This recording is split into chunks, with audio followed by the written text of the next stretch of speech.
Remarks by Ellen G. White at the Michigan Conference Meeting, September 3, 1891. Everything connected with God's work is to teach. Everything during camp meeting is to do good. It is to present this people before the world as standing refined, with nicety of purpose, with wise plans, and for everything to be presented before them in such a way that it has a telling influence upon unbelievers. This people is a model people, and that is the way it ought to be. The truth is a sacred truth. Everything that is connected with the truth is to stand upon the highest elevation.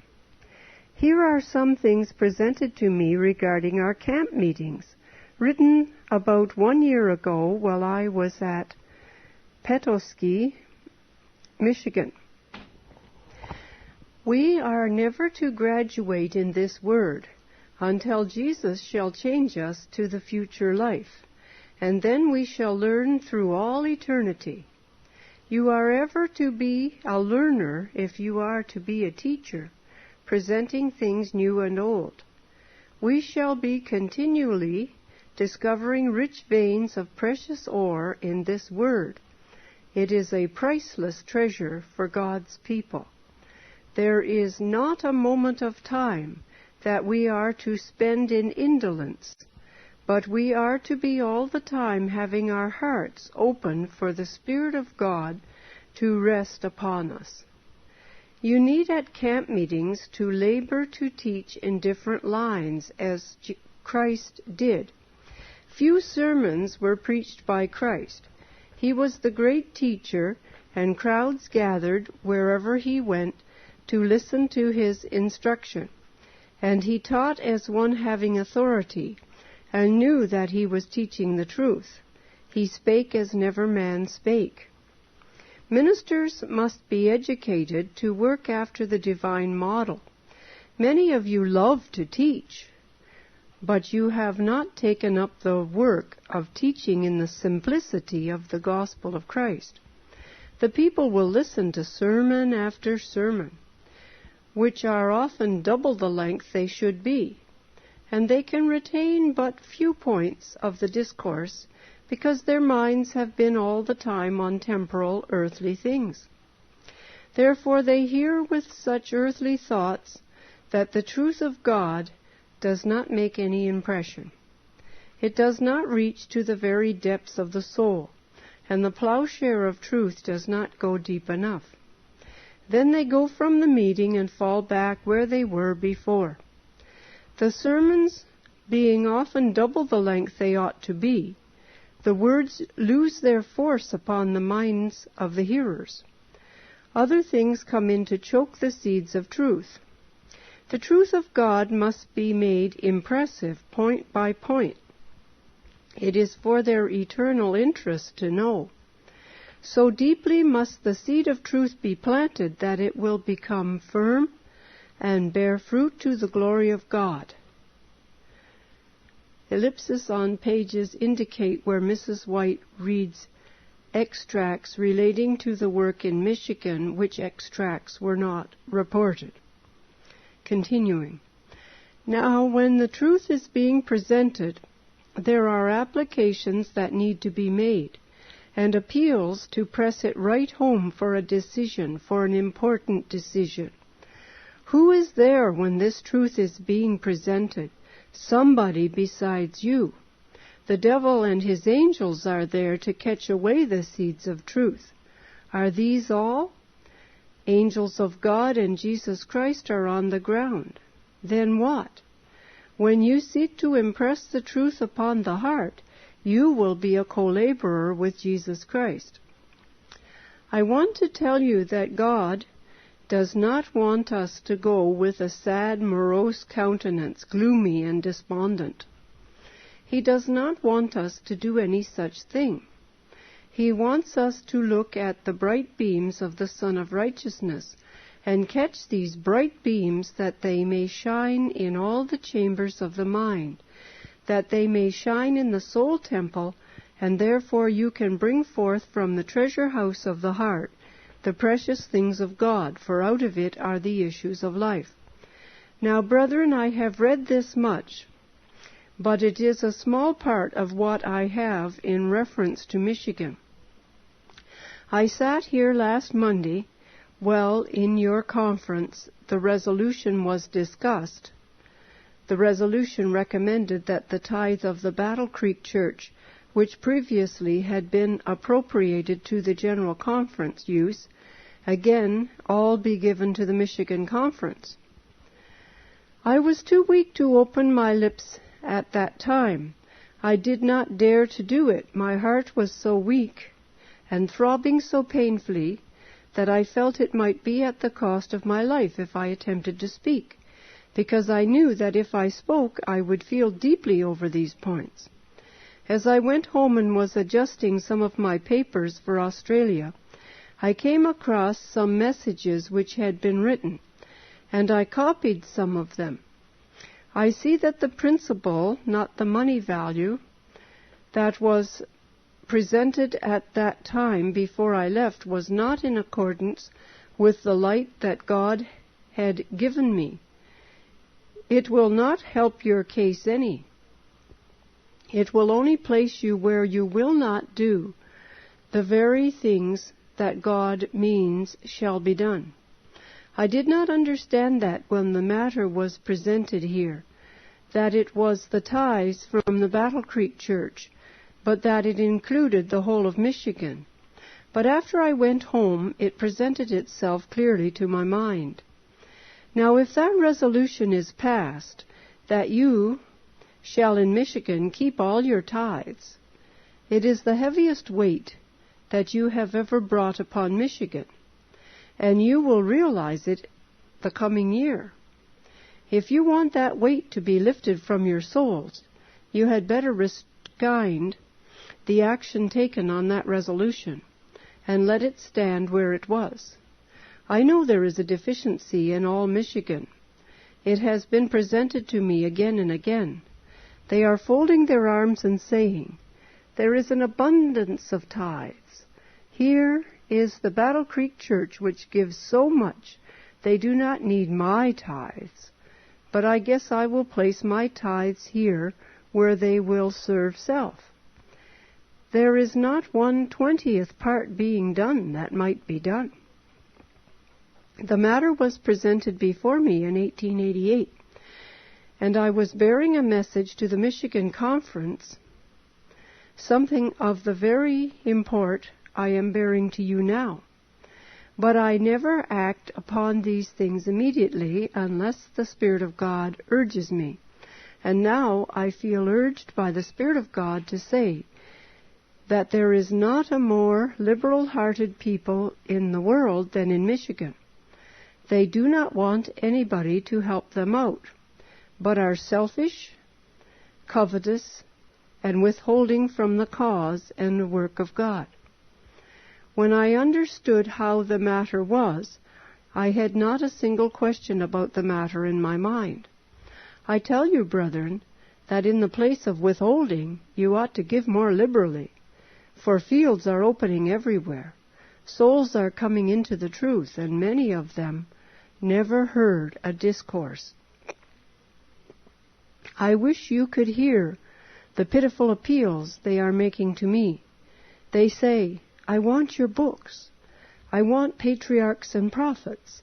I have no money to buy. I want Volume 4. I have no money to buy it. I want the testimonies, but have nothing with which to purchase them. These appeals keep coming in continually. Can I forbear helping them?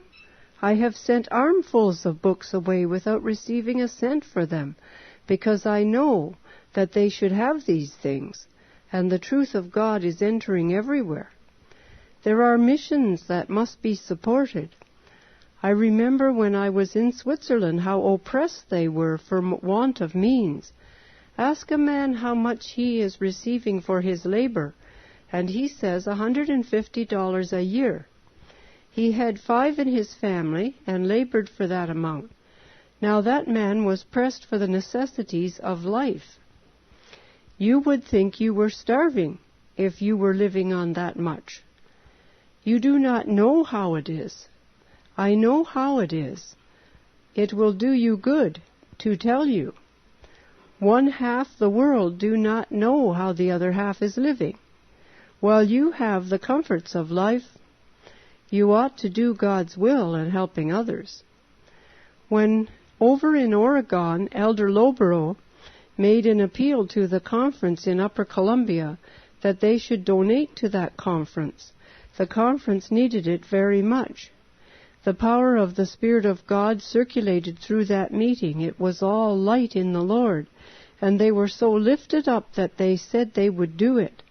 After that meeting passed, I do not know how it came in, whether someone proposed it to them or not, but they said, "We need all this money in our conference."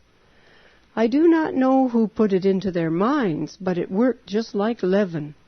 All they needed was to make them think that they were really martyrs, and that more was required than they could give. These men were in a position of backsliding from God.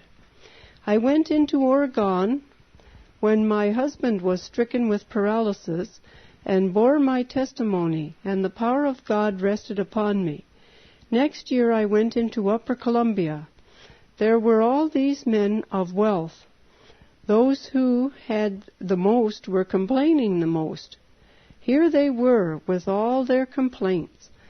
When I stepped into the desk and asked what they were complaining about, I knew what they were complaining about, and said to Brother Miller, "You invested so much money in the cause. What did you do after you pledged this much? You went and talked your disaffection, and God cut your crops down according to your withholding. According to this, He has cut down your crops. We want to elevate this conference," said I, and turned around to Brother Van Horn and told him to put my name down in place of Brother Miller's. I will stand where he stands. I will be responsible for him. I called for another in the same way, and when I called for a third, they got ashamed and began to feel they would not allow Sister White to pay their money. "Now," said I, "Elder Van Horn told me how much money was paid by the General Conference to put the truth into Oregon. Now tell me how much money Oregon has paid to the General Conference." It fell short something near $1,000 of what the General Conference had purely invested for them to bring the truth to them. That was the showing they had not looked at. They were ashamed of this. The light of heaven has not shone upon some of them since that time. It means something to trifle with God. Suppose God should stop letting His blessings come to us. True, Michigan may not have been able this year to pay some of her indebtedness to her ministers. What if they did carry it a year, and did more to bring up the resources in general? This is the work to be done. And I tell you that if you expect the blessing of God to rest upon you, you must put into the treasury that which will support the interests of the cause in different places. Those who have been investing their means in order to bring the truth into the different places in Michigan will stand in the light of heaven as doing the very work they ought. You do not want this matter to stand just where it is. It will be the saddest experience in the life of those who have traveled over many places in Michigan. But do not let God's displeasure rest upon you. I do not believe that you mean it shall be so. I want to see this matter placed just where it was before. There is enough in Michigan to sustain every aggressive movement that shall be made in Michigan. But there are some who feel that if the cause can get along without it, they will invest it in their own special interests. God forbid that they should do this. Let us clear the King's highway. Let us make intelligent efforts to do everything in the sight of heaven we ought to do. to bring his approbation and love upon us. I have more to bring before you, but I will say no more now. Later.